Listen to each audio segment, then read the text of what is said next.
샬롬 할렐루야. 마태복음 3장 12절이요. 손에 키를 들고 자기의 타작 마당을 정하게 하사 알곡은 모아 곳간에 들이고 쭉정이는 꺼지지 않는 불에 태우시리라. 아멘. 제목은 실한 열매입니다. 말씀을 통해서 우리 각자 자신을 점검해 보시고 하나님께서 인정하시고 기뻐하시는 실한 열매로 나와야 되겠습니다. 마태복음 3장 12절을 보면은 손에 키를 들고 자기의 타작 마당을 정하게 하사 알곡은 모아 곳간에 들이고 쭉정이는 꺼지지 않는 불에 태우시리라 하였습니다. 이는 인생들에게 행하시는 하나님의 심판을 추수 때 농부들의 행함에 비유하신 말씀이지요. 하나님의 심판은 말씀대로 이루어집니다. 여기서 알곡과 쭉정이는 무엇을 상징하는 걸까요? 알곡은 진리인 하나님의 말씀 안에 살면서 하나님을 사랑하고 사랑받는 하나님의 아들과 하나님의 딸들을 의미합니다. 또한 이뤘던 하나님의 형상을 되찾아 주님의 마음을 닮은 빛의 자녀들을 말하지요. 반면에 쭉정이는 하나님의 말씀 안에 살지 않고 진리에 위배되는 악을 쫓는 사람들, 예수 그리스도를 구세주로 영접지 아니하고 하나님의 말씀을 믿지 않는 사람들입니다. 또한 믿는다 해도 말씀대로 살지 않는 사람들 역시 쭉정이에 속하지요. 농부는 추수 때가 되면은 알곡은 모아서 곳간에 들이지만 쭉정이는 먹을 수가 없기 때문에 땔감용으로 모아두거나 거름이 되게 들에서 불태워 버립니다. 그런데 알곡들도 품질에 따라서 등급이 달라집니다. 버리기가 아까워서 한쪽에 들여놓는 열매가 있는가 하면은 먹을 만하겠다 싶은 것도 있고 탐스럽고 맛도 좋아서 주인의 마음에 드는 것이 있습니다. 더 나아가서는 이것은 시장에 내다 팔면 좋은 값을 받을 수 있겠다 싶어서 주인이 소중하게 다루고 아끼는 열매도 있고 혹 너무 좋은 열매는 존경하고 사랑하는 분에게 드리기도 하지요. 이처럼 구원받은 하나님의 자녀들도 일단은 모두가 천국에 들어가지만 얼마나 실한 열매인가에 따라서 하나님의 마음에 드는 정도는 다릅니다. 물론 들어가는 천국의 처소도 다르지요. 그러면 과연 나는 내 영혼의 주인이 되신 하나님께서 보실 때 얼마나 마음에 흡족한 열매일까라고 생각해 봐야 되겠죠. 우리 모두가 하나님께서 흡족해 하시며 사랑하고 아끼실 수밖에 없는 최고의 실한 열매가 되어서 하나님 보호자가 있는 새 예루살렘에 들어가야 되겠습니다. 그러면 실한 열매가 되려면 어떻게 해야 될까요? 첫째는 감사가 끊이지 않아야 합니다. 둘째는 순종하고자 하는 마음이 있어야 합니다. 셋째는 주님의 은혜를 잊지 않아야 합니다. 감사, 순종, 주님의 은혜. 자, 감사가 끊이지 않아야 합니다. 실한 열매를 맺으려면요.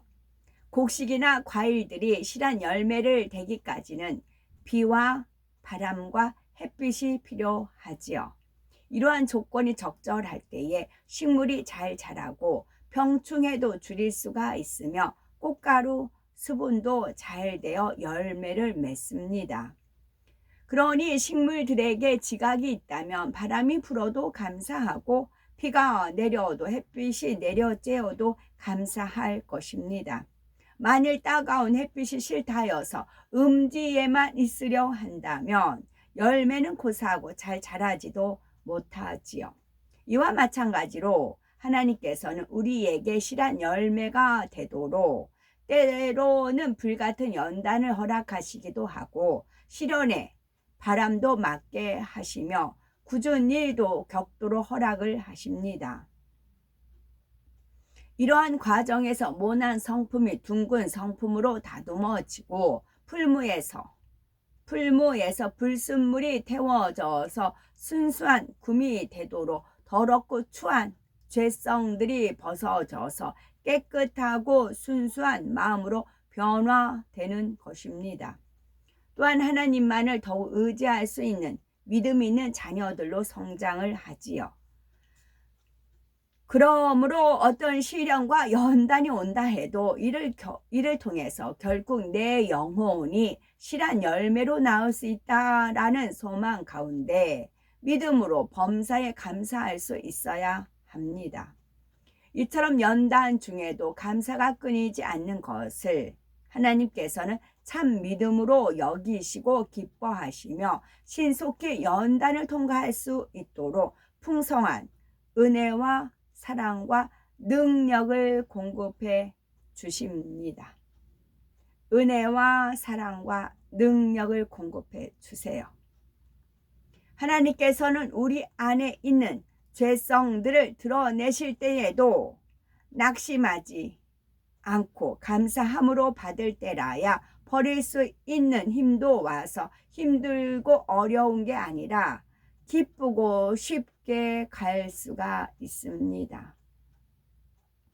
사업터 일터의 일들이 잘 풀리지 않는 것처럼 보일 때도 마찬가지입니다. 하나님께서는 자녀들이 잘 되기를 누구보다도 바라시지요. 그러나 모래 위에 이루어진 불안한 축복이 아니라 반석 위에 이루어진 안전한 축복을 주기 원하시기에 당장 눈앞에 보이는 물질의 축복이나 성공을 안겨주기보다는 진정한 축복을 받을 수 있는 자격을 갖추기까지 기다리시며 끊임없이 깨우쳐 주시지요. 그러므로 지금 열매가 보이지 않는다 하여 좌절하거나 포기할 것이 아니라 모든 일에 합력하여 선을 이루실 수 있는 하나님을 중심에서 의지함으로써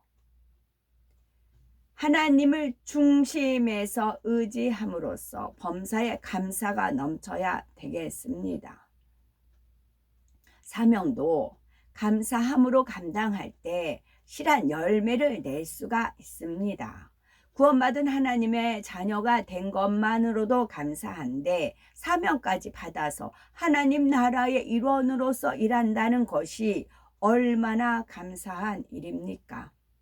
사도 바울은 나를 능하게 하신 그리스도 예수 우리 주께 내가 감사함은 나를 충성되이 여겨 내게 직분을 맡기심이니 했습니다. 아무리 작은 사명이라도 맡겨주신 분은 하나님이시니 늘 감사해야 합니다. 사명에 대한 감사가 끊이지 않는 사람에게는 반드시 열매가 나옵니다. 전도의 사명을 받은 것도 감사하면 전도의 열매를, 봉사 사명을 받은 것에 감사하면 그 분야에서 빛이 나고 성도들을 행복하게 하는 열매를 맺습니다. 또한 영혼을 갈무리하는 사명을 감당함으로써 감당해 나가면 부흥과 더불어서 영혼이 잘 되는 열매를, 찬양의 사명을 감사함으로 감당하면 하나님께서 기뻐 받으시는 찬양으로 성도들에게 은혜를 끼치는 열매를 맺습니다. 반대로 사명에 대한 감사가 끊어지고 억지로 형식적으로만 사명을 감당하거나 의무감에서 힘들게 감당한다면 그에게는 좋은 열매가 나오기가 어렵습니다. 외적으로는 열매가 맺힌 것처럼 보일지라도 하나님께서 기쁘게 받으실 만한 실한 열매는 찾아보기가 어렵지요. 둘째로는 순종하고자 하는 마음이 되어야 합니다. 세상 사람들은 자연은 정직하다 말을 하죠. 예를 들어서 씨앗을 심고 물과 햇빛과 공기를 알맞게 조절해 주면 싹이 나고 자라서 열매를 맺기 때문이지요. 이처럼 하나님의 자녀들도 온전히 순종하고자 하는 마음이 된다면 하나님의 뜻을 따라서 반드시 영원히 잘됨 같이 범사가 잘되고 강건한 축복을 받습니다. 아버지 하나님께서는 우리를 영으로 온영으로 이끄시고자 많은 말씀을 주시지요. 믿음의 단계를 밟아 올라가는 길을 너무도 자세하게 알려주시고 자신의 의와 틀을 발견케 해주셨고 우리에게 하나님께서 인정하시는 영이 무엇인지를 깨닫게 해주십니다. 그리고 표적과 기사를 나타내심으로 더욱 굳건한 믿음과 성령의 충만함을 입을 수 있게 하셨지요. 굳건한 믿음과 성령의 충만함을. 성결이라는 것이 너무 멀거나 막연하게 느껴지지 않고 얼마든지 이룰 수 있도록 손에 쥐어주다시피 알려주십니다. 또한 성령의 도우심 가운데 친히 우리와 함께 하시며 인도해 주고 계시지요. 그러니 누구든지 순종할 마음만 된다면 하나님 앞에서 실한 열매로 나올 수가 있습니다. 영적인 물인 하나님의 말씀을 듣는 대로 영적인 빛인 하나님의 말씀을 쬐는 대로 믿음도 성장하고 열매도 맺게 되지요. 정령 영으로 들어가기 원하고 하나님 앞에 실한 열매가 되기를 원하는 사람은 말씀을 들을 때 작은 것이라도 놓치지 않습니다.